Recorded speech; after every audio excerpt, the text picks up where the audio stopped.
We start this podcast with some breaking news. Gold is up over 8% in the last 30 days, hitting yet another record high of £2,870 an ounce. This new high follows numerous recent records. Last week, gold was at £2,750. On the 15th of September, gold had reached £2,706. On the 3rd of September, it was at £2,654. Experts believe it shows no signs of slowing, and The Guardian says Deutsche Bank predicts gold will go up to $4,000 an ounce in 2026. Welcome to the Bullion Advantage, the podcast giving you weekly insights into the economy, key global events and markets, whilst helping you protect and grow your wealth with physical gold. In this episode, we are also diving into gold's recent records and rumours of pension tax benefits being attacked in the next budget. I'm Jake from Direct Bullion, and today I'm joined again by James, who will help go through all this with me and give us some specialist opinions. James, thanks so much for jumping back on the podcast with me. Really appreciate it. Hi, Jake. Yeah, thanks for having me. Thanks for coming back.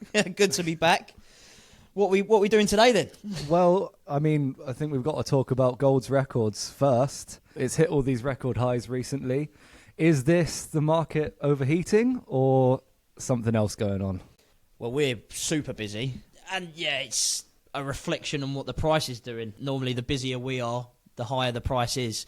People are really starting to jump on the bandwagon, and it's getting busy. Yeah, getting really busy in the office. So yeah, no, it's good. We prefer to be busy, which is nice. I think it is, a reflection of the debasement of fiat currencies. If you look at the BRICS nation right now, Brazil, Russia, India, China, South Africa, and more, they're trying to become, the new powerhouse of the world, and what they're doing is they're literally stockpiling gold. So if you look at an article I read last week, 95% of central banks have said they're going to continue buying gold for the next 5 years. Wow. Which, yeah, and that's one of the biggest drivers. They're not buying, as I think I said this last week, they're not buying ounces here and there. They're buying tons of it, which is a huge driver for the price. So yeah, it's definitely reflecting on the price. Yeah. Speaking of which, Morgan Stanley have come out and said that the 60-40 portfolio is dying. They're now recommending 20% gold in that portfolio. So just give us your thoughts on that. Yeah, so, more in recent years, I've seen banks, financial advisors recommending having a larger percentage of your portfolio into precious metals, not just gold, silver, platinum, palladium, whatever it may be, because they're going to be there to protect your portfolio. The old Wall Street way used to be stocks and bonds in recent years have let us down. So most financial advisors used to recommend around 10%. So now, the markets are changing. There's a lot of uncertainty. I can see why they're now recommending around 20, some more. So 20% in gold. So experts always said that bonds served as the defensive cushion in your portfolio. Why have bonds failed to provide that in recent years? Well, bonds are a debt instrument at the end of the day. And the world is in a debt crisis. So it just doesn't make sense. For a lot of people, if you look at premium bonds over the last 5, 10, 15 years, I looked this morning and the average rate of a premium bond is 3.6% a year. Okay. It's barely, not even keeping up with the rate of inflation. So, yeah, we're seeing a lot more people coming away from bonds, even stocks that are overinflated, and they're looking for real, especially in times like this, when there's so much uncertainty, people just want those physical assets that have a proven track record of doing really, really well in times of uncertainty. Right. And with your expert knowledge, what would you say the best way to do your 20% gold allocation would be? A few good questions. There's a few different ways you can buy gold. You can buy, ETCs. You could buy physical gold. You can put physical gold into your pension. So everybody's got a different setup. But for me, with like liquid cash, I am not somebody that favours an ETC. For me, it always comes down to physical gold. ETCs, for me, defeat the object. People want physical gold to protect and have that full access and control to their money so we can get it delivered. So for me, it's always physical gold. That is what my portfolio consists of, just British gold coins. Yep. People say when we first reach out to them or they reach out to us, whatever it may be, I want a big gold bar. because they see them in the James Bond films or whatever it may be. But it's not really the best way, in my opinion, the best way to do it. And it's always dependent, and people have different budgets. But if you had put 100 grand, and I said this last week again, 100 grand in gold 20 years ago, in gold bars, you would have maybe seen £900,000 profit, which is cool. Yeah. Now, if you had purchased gold bars, you would have incurred capital gains tax on that profit. Whereas, and this is what most of our clients do, is purchase British gold coins because they're capital gains tax free. So that's the main thing, tax efficiency. By buying British coins, very similarly priced to gold bars as they are, you're not having to pay the capital gains tax as they're classed as British legal tender in the UK. Got it. I think we should move on to a few rumours flying around about the budget. Last week, Harry and I spoke about the possible stealth tax coming in, income tax thresholds staying frozen.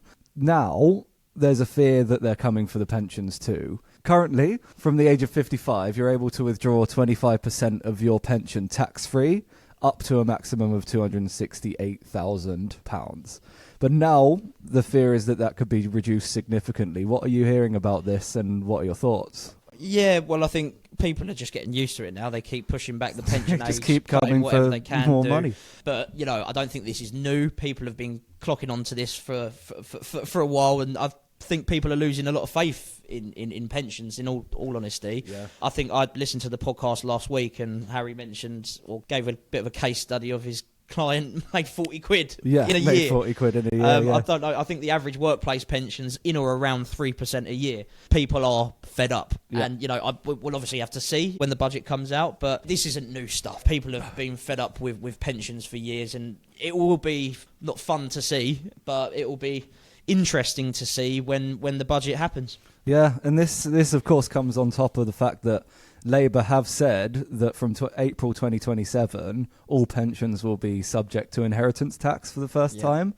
Putting aside money in a pension was always seen as a tax-efficient way of saving for retirement, but that concept is starting to unravel even now. Yeah, of course, and I think it's so unfair. People have worked their whole lives, put money into pensions to protect themselves, to save for themselves, for their children, and at the click of a finger they can just change the regulations around it. And for me, it's a bit of it doesn't give me faith putting money into a pension anyway. Yeah. What are your thoughts? No, exactly the same. I had this conversation with Harry last week. Obviously, I'm not sure even where my entire pension is invested. I know it's in a nest pension, but I couldn't tell you where it's allocated. Yeah. And I think we saw about 4% or something last year.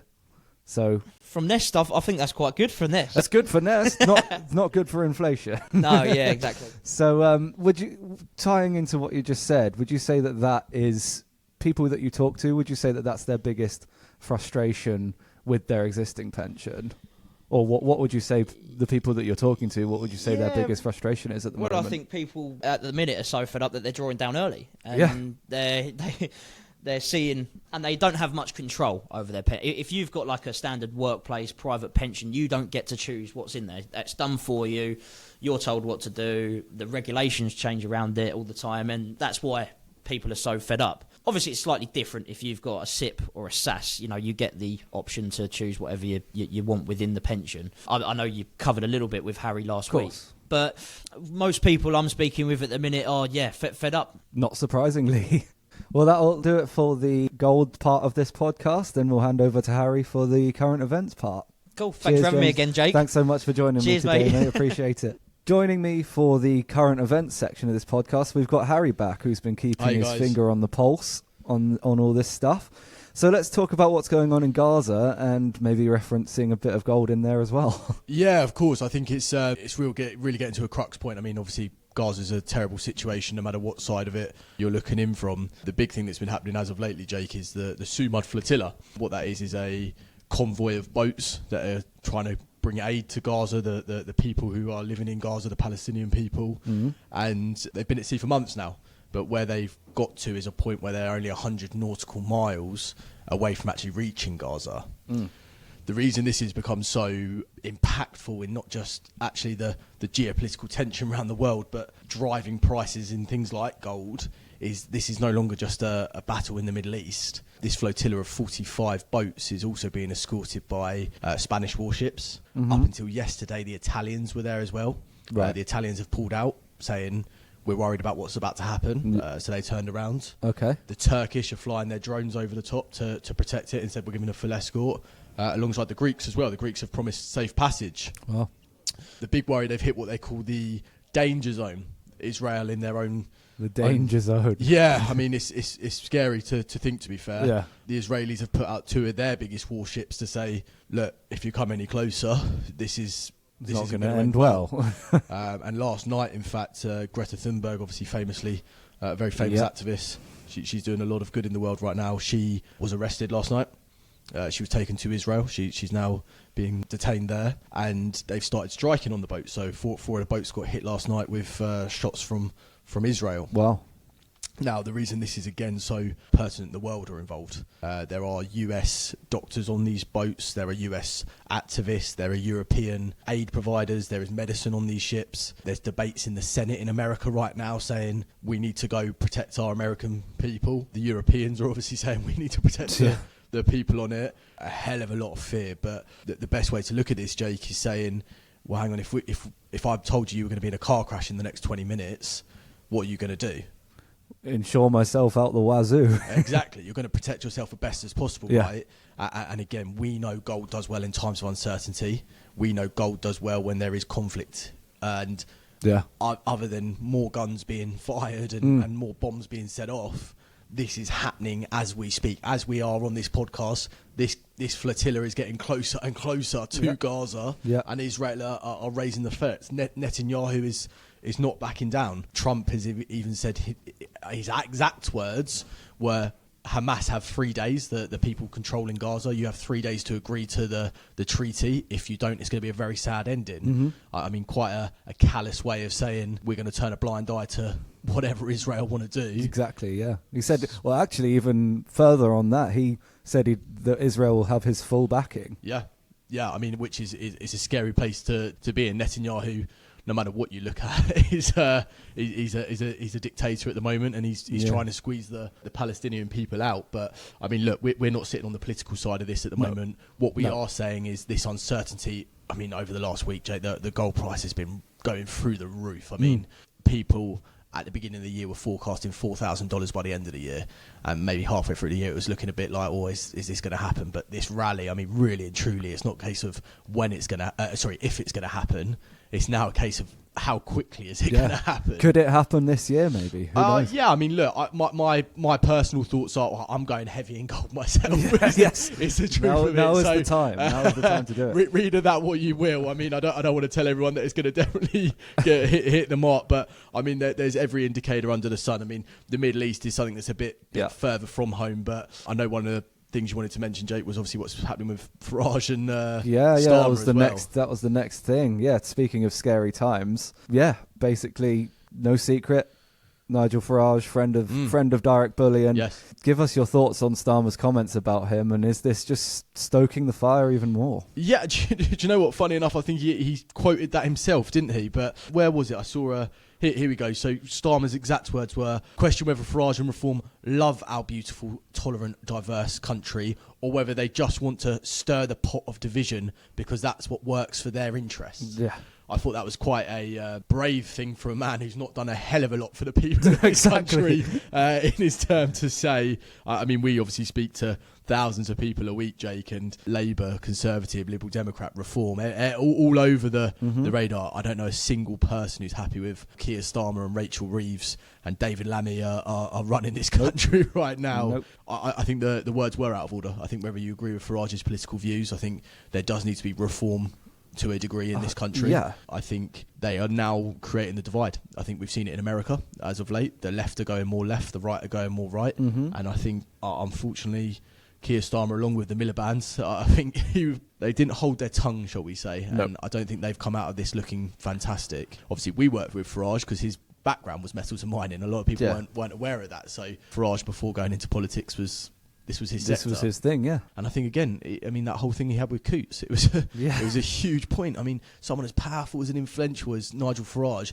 got his bank account taken away from him Coutts obviously a partner of the NatWest Group, so it shows that no matter your money might just be sitting in a bank account, it does not mean it's safe. People are looking at alternatives to protect themselves and try and grow their own wealth.